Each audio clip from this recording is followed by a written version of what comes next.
Dans l'histoire de la viticulture, on a eu énormément de crises conjoncturelles, des décalages entre la consommation et la production. On équilibrait les deux et hop, ça redémarrait. Aujourd'hui, il y a vraiment un problème de structuration de notre offre, de notre production et de notre offre et donc de notre commercialisation. Une des nouveautés en fait, et que n'ont pas perçu, peut-être je vais dire les anciens, c'est l'émergence du développement durable dans la viticulture, dans l'agriculture en général et dans la viticulture en particulier. Et donc qui dit développement durable ne dit pas simplement critères de production ou de commercialisation, mais dit également insertion dans le paysage, sur le volet social ou sur le volet sociétal. Et c'est vrai qu'aujourd'hui, quand on vend du vin, que ce soit au caveau, donc un vin particulier, que ce soit à la grande distribution en France, que ce soit sur le secteur traditionnel, l'hôtellerie, la restauration ou à l'export, on vend plus que du vin. On vend aussi notre savoir-faire, notre dynamisme, on vend nos paysages, notre respect de l'environnement.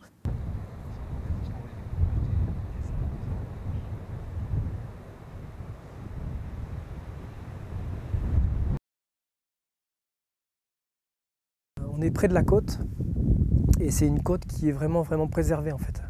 Il y a quasiment pas de construction sur des kilomètres et des kilomètres.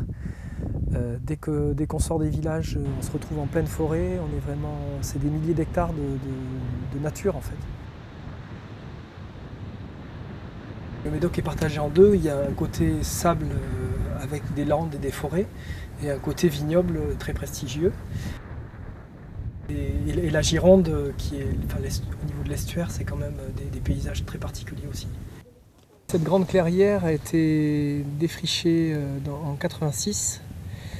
Ils ont fait l'implantation des fossés à cette époque-là et le sous-solage à cette époque-là aussi.